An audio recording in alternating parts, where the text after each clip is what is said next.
Sir ఇప్పుడు ఆరా Mastan exit polls అబద్ధం అయ్యాయి అని చెప్పేసి పరారిలో ఉన్నారు అని చెప్పేసి వార్తలు వస్తున్నాయి. అది ఎంతవరకు నిజమై ఉండొచ్చు? అండ్ ఇంకో పక్క వేణుస్వామి కూడా నేను ఇప్పటి నుంచి రాజకీయంగా కానీ మూవీల పరంగా కానీ నేను ప్రొడిక్షన్ చేయను అని చెప్పేసి ఒక వీడియో విడుదల చేసిండ్రు. దీని గురించి ముందు ఆరా మస్తాన్ అన్న అతని వీడియో నేను కూడా చూశాను, ఎవరు ఇంటర్వ్యూ చేస్తున్నారు. ఇది కానీ కరెక్ట్ కాకపోతే ఆరా మస్తాన్ అన్న కూడా ఉండడు అన్నాడు. మరి ఉండకుండా ఎక్కడ పోయాడు అని తెలియాలి, ఇప్పుడు మనం వెతుక్కోవాలి. ఎవడో కరెక్ట్ కాదు, ఒకే ఒక సర్వే కరెక్ట్ అని చెప్తారు అంతవరకు. అతను చెప్పింది జరిగిందట. నాకు ఎవరో అమలాపురం నుంచి ఫోన్ చేసి, ఫ్రెండ్ పేరు గుర్తు రావట్లేదు, ఎలా ఉంది ట్రెండ్ అని అడుగుతాం కదా, అది అసలు కాపుల ఏరియా, మా ఏరియా కాబట్టి అడుగుతాం జనరల్గా. పవన్ కళ్యాణ్ గురించి అడుగుతున్నప్పుడు ఇన్ జనరల్గా చెప్పాడు, ఎలక్షన్ ఏమో అన్నాడు 15వ తారీఖున ఎప్పుడు. మళ్ళీ ఇతరుగా వస్తాడా జగన్ వస్తాడా అంటే, జగన్కి వస్తే 15 సీట్లు వస్తాయి, మొత్తం స్వీప్ వీళ్ళు చేస్తారు, తప్పితే 140 వస్తాయి అన్నాడు జగన్కి, వీళ్ళు దెబ్బ అయిపోతారు అన్నాడు. ఈ రెండే జరుగుతుంది అన్నాడు. అంటే అయితే ఆడపిల్లలు లేకపోతే మగపిల్లోడి కింద కాకుండా నిజం చెప్పాడు అతను. అతను చెప్పింది జరిగింది కదా, వేవ్ లోపల ఉన్నది ఎవరికి అర్థమవుదు. సో అది చెప్పాడు అనమాట. 15 సీట్లు కంటే ఎక్కువ రోబోస్ వీళ్ళందరూ వచ్చేస్తారు, పవన్ కళ్యాణ్ ఎఫెక్ట్ చాలా ఉంటుంది ఈసారి, అది బాగా బెనిఫిట్ అవుద్ది తెలుగుదేశానికి అన్నాడు. తప్పితే ఇంకా జగన్ మూర్ఖత్వంలో నమ్మేసి డైరెక్ట్గా డబ్బులు పడిపోతున్నాయని అది బాగా నమ్మేస్తే మటుకు అతను మళ్ళీ లాస్ట్ టైం లాగా 155 రావు, కానీ ఒక 130, 125, 130 వస్తాయి అని అన్నాడు. ఇది చాలామంది చెప్పారు. ఇది యాక్చువల్గా ఇదే సర్వే ఇంకొక ఆయన ఎవరో కొన్ని చెప్పారు, పేరు ఏదో మర్చిపోయాను, ఆయన ఒక్కడే చెప్పాడు. అప్పుడు లాస్ట్ టైం కూడా కేకే లాస్ట్ టైం ఎంత చెప్పాడు ఆయన అంతే ఇప్పుడు కూడా చెప్పాడు. లాస్ట్ టైం అతనికి 150 పైనే వస్తాయని చెప్పింది కూడా ఆయనే అట. అదే వ్యక్తి ఈసారి అతనికి 15-20 కంటే ఎక్కువ రావని చెప్పాడు. 14 వస్తాయన్నారు. అంచేత ఈ must be a great person, వాళ్ళ యొక్క సంస్థ చాలా మంచిదై ఉంటుంది. అతను తప్ప ఇంకెవరు లేరు అక్కడ. అందరూ అక్కడ ఎన్డీఏ ఉంది కదా మన సెంటర్లోను, ఒకటి ఏదో ప్రదీప్ అని అటు ఏడుస్తున్నాడు. పెద్ద ఎగ్జిట్ దాని పేరే ఏదో ఉంది, ఎగ్జిస్ట్ పోల్స్ ఏదో ఉన్నాయన్నమాట. అతనికి చాలా కరెక్ట్గా జరుగుతాయి అంటారు. అతను కూడా తప్పు చెప్పి ఏడ్చేది. ఏడో కాదు, అందరూ బాడీకి ఫేవర్ చేసేస్తే రేపు పొద్దున లబ్ధి పొందుతామని చెప్పిన వాళ్ళు అంతాను. మీకు అర్థమైనప్పుడు అందరికీ డబ్బులు ఇచ్చేసారు, డబ్బులు ఇచ్చిన ఇవ్వకపోయినా ఫేవర్ చేయమని చేశారు. ఇక రేపు పొద్దున్న నీకు మళ్ళీ రెసిప్రొకేషన్గా నువ్వు వచ్చేస్తే మేము ఇచ్చేస్తాం లేదు ఉంటుంది. ఆ విధంగా చేయటం వలన అదానీ గ్రూప్ షేర్స్ ఎక్కడికి వెళ్ళిపోయినాయి, ఓడిపోయారు, టప్పని పడిపోయినాయి. అర్థమైందా? ఓడిపోతారని తెలిసిన తర్వాత చాలామంది సర్దుకున్నారు, షేర్లు కొనకుండా అలా కొన్నవాళ్ళు అమ్మేసుకోవటం అవి చేశారు. ఓకే, ఓడిపోతారని తెలుసు, ఇన్ని సీట్లు 400 సీట్లు అవి ఏమి రావని తెలిసిపోయింది వాళ్ళకి, తెలుసు మోడీకి, వాళ్ళకి తెలుసు.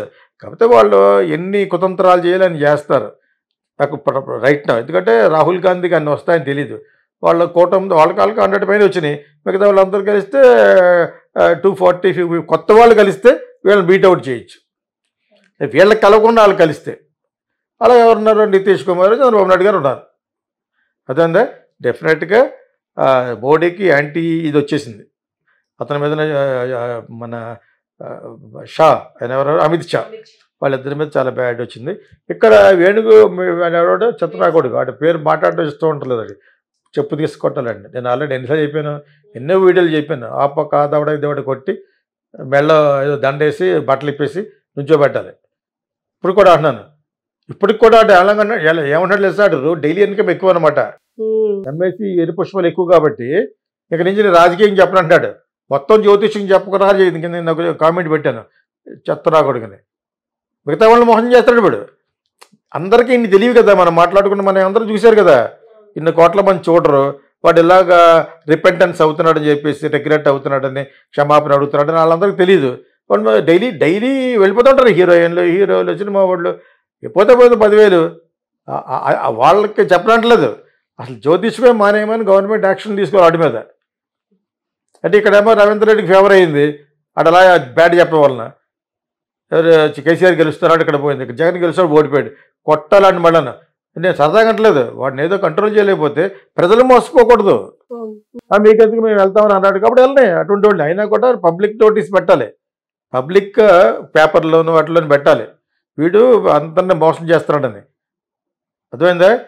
బార్లో పబ్లో గిప్పులో పెట్టుకున్న వాడు వీడు జ్యోతిష్కు వీడు అని చెప్పేసి వాడి మీద బాగా పెట్టాలి. వాడి వరకు అది చెప్పాలి, డెఫినెట్గా చెప్పాలి, పెట్టి తీరాలి. అది ఎంతవరకు చెప్పాలి అంతవరకు చెప్పాలి. వాళ్ళు ఆవిడ వీణ వాయిస్తుంటే కింద పెడతారు, మీ వేణుగోపాల మీ చేస్తాడని. అది పెడతా ఉంటుంది అప్పుడప్పుడు.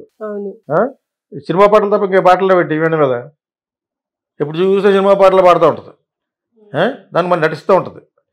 ఈ మధ్య నటన ఎక్కువ అయిపోయింది అమ్మాయికి పెళ్ళి అయిన తర్వాత. కింద పెడతా ఉంటాను, మీ కూడా ఏం చేస్తున్నాడని. సో వాడిని బై ఆల్ మీన్స్ వాడిని ఎఫెక్ట్ చేయకపోతే ప్రజలు దెబ్బతింటారు. రాజకీయాల్లో ఒక చోట చెప్పినట్టు ఏంటి, ఎక్కడ చెప్పకూడదు తెలియనప్పుడు. వాడు ప్రాపర్ పుజారే కాదట, వాడు యద వ్యాపారాలు చేస్తున్నాడు. బ్యాంకర్లని ట్యాప్ చేసి అక్కడ తీసుకెళ్తాను ఇక్కడ తీసుకెళ్తాను, అందరికీ ఇదే బిజినెస్. సినిమా ఫీల్డ్లోనూ ఉన్నారు, యాక్టర్లు ఉన్నారు, యాక్టర్ పక్కన వీళ్ళంతా కూడా దుబాయ్కి ఎక్స్పోర్ట్ కాంటాక్ట్స్. అంటే వేణుస్వామి కూడా అదే చేస్తున్నానంట. చేస్తారని ఎవడో బయట చదివాను నేను. మీకు అర్థమైనప్పుడు అందరికీ డబ్బులు ఇచ్చేసారు, డబ్బులు ఇచ్చిన ఇవ్వకపోయినా ఫేవర్ చేయమని చేశారు.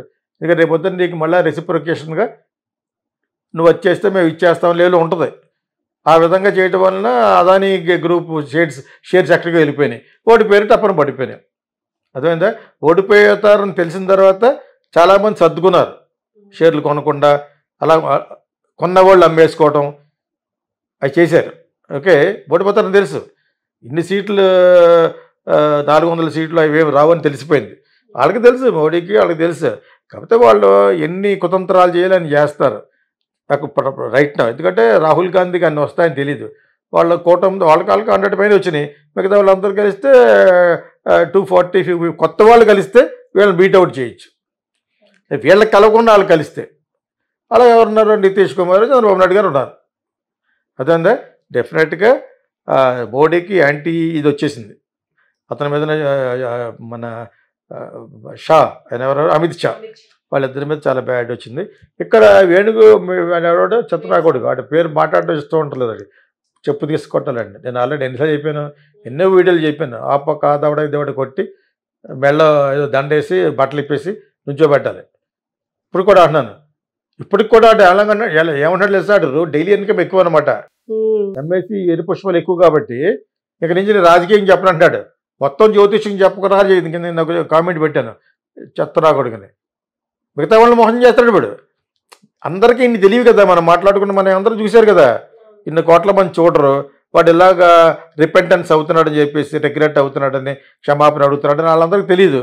వాళ్ళు డైలీ వెళ్ళిపోతుంటారు, హీరోలు సినిమా వాళ్ళు పోతే 10,000 వాళ్ళకి చెప్పనట్లేదు. అసలు జ్యోతిష్మే మానేయమని గవర్నమెంట్ యాక్షన్ తీసుకోవాలి వాటి మీద. మీకెందుకు మేము వెళ్తామని అన్నాడు కాబట్టి వెళ్ళినాయి అటువంటి వాళ్ళు. అయినా కూడా పబ్లిక్ నోటీస్ పెట్టాలి, పబ్లిక్ పేపర్లోను వాటిలోని పెట్టాలి, వీడు అందరిని మోసం చేస్తున్నాడని. అర్థమైందా? బార్లో పబ్లో గిప్పులో పెట్టుకున్న వాడు వీడు జ్యోతిష్కు వీడు అని చెప్పేసి వాడి మీద బాగా పెట్టాలి, వాడి వరకు అది చెప్పాలి, డెఫినెట్గా చెప్పాలి, పెట్టి తీరాలి. అది ఎంతవరకు చెప్పాలి అంతవరకు చెప్పాలి. వాళ్ళు ఆవిడ వీణ వాయిస్తుంటే కింద పెడతారు, మీ వేణుగోపాల మీ చేస్తాడని. అది పెడతా ఉంటుంది అప్పుడప్పుడు. సినిమా పాటలు తప్ప ఇంకే పాటలు పెట్టి వీణ మీద ఇప్పుడు చూస్తే సినిమా పాటలు పాడుతూ ఉంటుంది, దాన్ని మనం నటిస్తూ ఉంటుంది. ఈ మధ్య నటన ఎక్కువ అయిపోయింది అమ్మాయికి పెళ్ళి అయిన తర్వాత. కింద పెడతా ఉంటాను, మీ కూడా ఏం చేస్తున్నాడని. సో వాడిని బై ఆల్ మీన్స్ వాడిని ఎఫెక్ట్ చేయకపోతే ప్రజలు దెబ్బతింటారు. రాజకీయాల్లో ఒక చోట చెప్పినట్టు ఏంటి, ఎక్కడ చెప్పకూడదు తెలియనప్పుడు. వాడు ప్రాపర్ పుజారే కాదట, వాడు యద వ్యాపారాలు చేస్తున్నాడు. బ్యాంకర్లని ట్యాప్ చేసి అక్కడ తీసుకెళ్తాను ఇక్కడ తీసుకెళ్తాను, అందరికీ ఇదే బిజినెస్.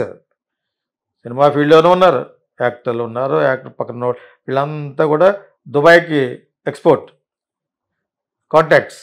అంటే వేణుస్వామి కూడా అదే చేస్తున్నానంట. చేస్తారని ఎవడో బయట చదివాను నేను.